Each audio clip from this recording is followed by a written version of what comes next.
Hi నమస్తే. మీ ఇంట్లో అమ్మాయికి నిశ్చితార్థం జరిగిందా? పెళ్లి పనులతో హడావిడిగా ఉన్నారా? అయితే ఒక్క నిమిషం ఆగండి. మీకు కాబోయే అల్లుడు అనుకుంటున్న ఆ వ్యక్తి మీ అమ్మాయి జీవితాన్ని నాశనం చేసేటువంటి మోసగాడు అయి ఉండొచ్చు. నమ్మించి గొంతు కోసే ఈ కొత్త రకం మోసగాళ్ళ గురించి పోలీసులు అయితే వార్నింగ్ ఇస్తున్నారు.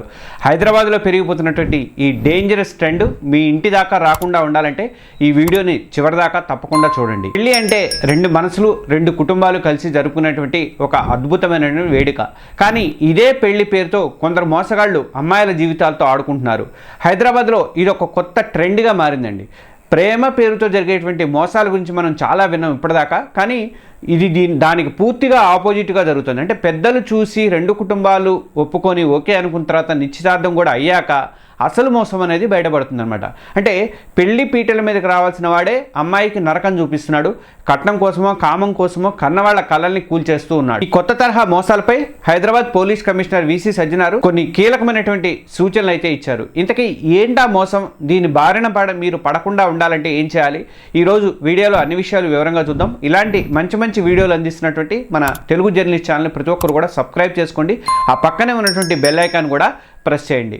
అది మోసం అసలు ఎలా మొదలవుతుంది అంటే, ఈ మోసం మొదలయ్యే తీరు చాలా పద్ధతిగా, మనలో ఎవ్వరికీ కూడా చిన్న అనుమానం కూడా రానంత సహజంగా ఉంటుందన్నమాట. అంటే ముందుగా మామూలుగానే పెళ్లి చూపులు జరుగుతాయి. అబ్బాయి అమ్మాయి ఒకరినొకరు నచ్చుతారు. రెండు కుటుంబాల వాళ్ళు కూర్చొని మాట్లాడుకుంటారు. కట్నకాలకులు ఇతర లాంఛనాల గురించి కూడా ఒక మాట అనేసుకుంటారు. అన్నీ ఓకే అనుకున్న తర్వాత రిలేటివ్స్ ఫ్రెండ్స్ని పిలిచి గ్రాండ్గా నిశ్చితార్థం కూడా చేసుకుంటారు. ఉంగరాలు మార్చుకుంటారు. పెళ్లి డేట్ కూడా ఫిక్స్ చేసుకుంటారు.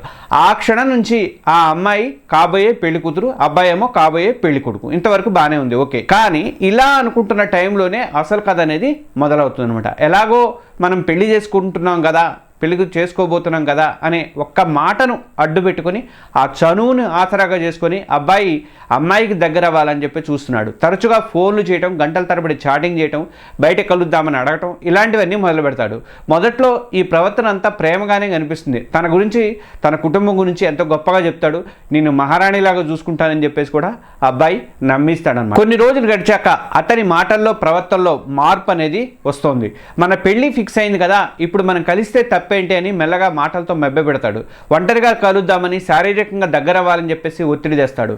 అమ్మాయి వద్దంటే, నా మీద నీకు నమ్మకం లేదా? నిన్ను పెళ్లి చేసుకోబోయేది నేనే కదా, నాకే అడ్డు చెప్తావా అంటూ ఎమోషనల్ బ్లాక్మెయిల్ చేస్తాడు. దీంతో పెళ్లి ఆగిపోతుందేమోనన్న భయంతోనో, కాబోయేవాడే కదా అని నమ్మకంతోనో చాలామంది అమ్మాయిలు వాళ్ళకి లొంగిపోతున్నారు. అతను అనుకున్నది జరిగాక అసలు స్వరూపం అనేది బయటపడుతుంది. ఇప్పుడు మొదలవుతుంది అమ్మాయిలకి అస్సలు నరకం అనమాట. అంటే పరువు అనే బలహీనతను వాడుకొని, ఆ ఆయుధాన్ని వాడుకొని ఒకసారి అతని కోరిక తీరాక పెళ్లి టాపిక్ రాగానే గొంతు మారుస్తున్నాడు. పెళ్లి చేసుకోవాలంటే తనకు అర్జెంటుగా డబ్బు అవసరం ఉందని, బిజినెస్లో లాస్ వచ్చిందని కథలు చెప్తున్నాడు. ముందు అనుకున్నటువంటి కట్నం కాకుండా అదనంగా ఇంకా డబ్బు, బంగారం లేదంటే కారు కావాలని డిమాండ్ చేయడం మొదలు పెడతాడు. ఈ కొత్త డిమాండ్లకు అమ్మాయి కుటుంబం ఒప్పుకోకపోతే, అయితే ఈ పెళ్లి జరగదు, నా దారి నేను చూసుకుంటా అని చెప్పి తేల్చి చెప్పేస్తాడు. ఇక్కడే అమ్మాయి, ఆమె కుటుంబం మానసిక వేదంతో కుమిలిపోతూ ఉంటుంది. నిశ్చితార్థం అయిపోయింది, ఊరందరికి కూడా తెలిసిపోయింది ఆ విషయం. అందరినీ పిలిచే కదా ఫంక్షన్ చేసుకుంది.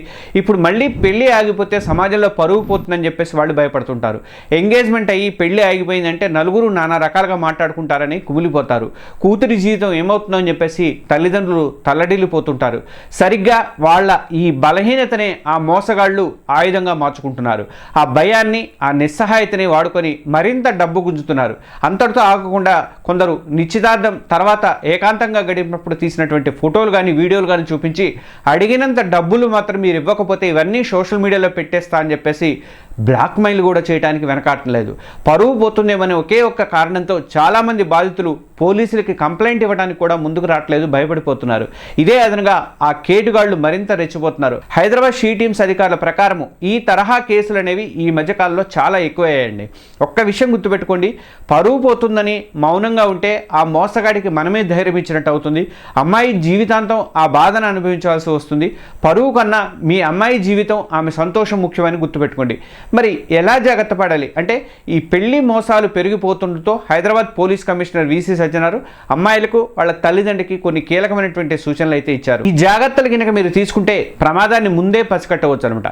ఫస్ట్ ఏంటంటే, గుడ్డిగా నమ్మేయొద్దు. పెద్దలు కుదిర్చిన సంబంధమే కదా అని చెప్పేసి వాళ్ళని గుడ్డిగా నమ్మొద్దు. గుర్తుపెట్టుకోండి, నిశ్చితార్థం అంటే పెళ్లికి మొదటి అడుగు మాత్రమే, అది పెళ్లి కాదు. తాళి పడేంత వరకు కూడా అప్రమత్తంగా ఉండాల్సిందే అమ్మాయి.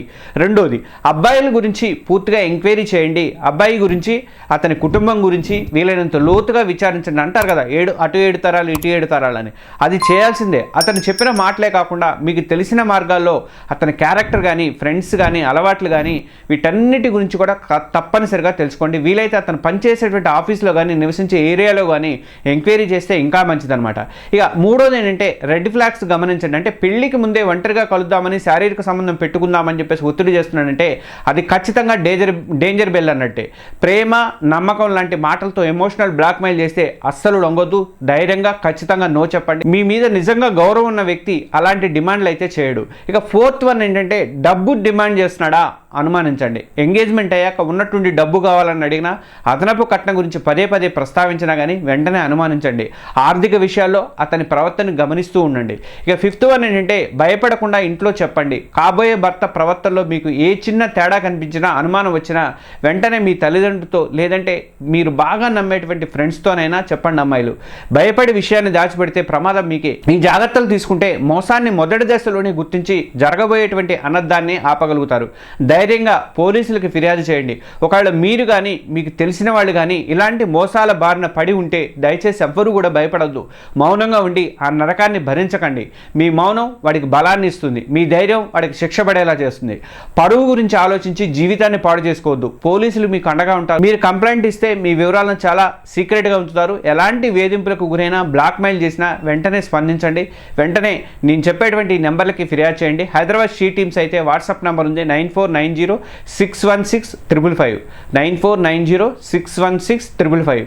ఈ నెంబర్కి చేయొచ్చు. లేదంటే మీరు వాట్సాప్ మెసేజ్ పంపొచ్చు దానికి. లేదంటే అత్యవసర పరిస్థితుల్లో డైల్ 100, అటు ఆంధ్రప్రదేశ్లో అయినా సరే, ఇటు తెలంగాణ అయినా సరే డైల్ 100 కొట్టండి. గుర్తుపెట్టుకోండి, మీరు ధైర్యంగా ముందుకు వచ్చి కంప్లైంట్ ఇస్తేనే అది కేవలం మిమ్మల్ని మీరు కాపాడుకోవటమే కాదు, మీలాంటి మరో అమ్మాయి మోసపోకుండా ఆపినట్టు కూడా అవుతుంది. మీ ఒక్క అడుగు ఎంతోమందికి ధైర్యాన్ని ఇస్తుంది. చట్టం తన పని తాను చేసుకోపోతుంది. పెళ్ళి అనేది నమ్మకం మీద నిలబడేటువంటి ఒక అందమైనటువంటి బంధం. కానీ ఆ నమ్మకం గుడ్డిది కాకూడదు. నిశ్చితార్థం అయిపోయింది కదా అని అన్నీ అయిపోయినట్టు కాదు. కట్నం కోసం పీడించినా, శారీరకంగా లొంగమని ఒత్తిడి చేసినా అది ప్రేమ కాదు, కేవలం మోసమని ప్రతి అమ్మాయి, ప్రతి తల్లిదండ్రులు కూడా అర్థం చేసుకోవాలి. కాబోయే అల్లుడి విషయంలో పెళ్లి పీటలు ఎక్కేంత వరకు కూడా ప్రతి అడుగులోనూ కూడా జాగ్రత్తగా ఉండండి. ఇలా చేయడం ద్వారా మీ అమ్మాయి జీవితాన్ని, మీ కుటుంబ గౌరవాన్ని మీరే కాపాడుకోగలరు. ఈ సమాచారం ఎంతోమందికి ఉపయోగపడవచ్చు. దయచేసి ఈ వీడియోని మీ ఫ్రెండ్స్తో, కుటుంబ సభ్యులతో షేర్ చేసి ఈ కొత్త తరహా మోసాల మీద అందరికీ అవగాహన అయితే కల్పించండి. ఈ ఒక్క షేర్, మీరు పంపించేటువంటి ఒక్క షేర్ ఒక అమ్మాయి జీవితాన్ని కాపాడవచ్చు. జాగ్రత్తగా ఉండండి, సురక్షితంగా ఉండండి. అందరూ కూడా మన తెలుగు జర్నలిస్ట్ ఛానల్ని దయచేసి సబ్స్క్రైబ్ చేసుకోండి. ఆ బెల్ ఐకాన్ కూడా ప్రెస్ చేయండి. Thank you.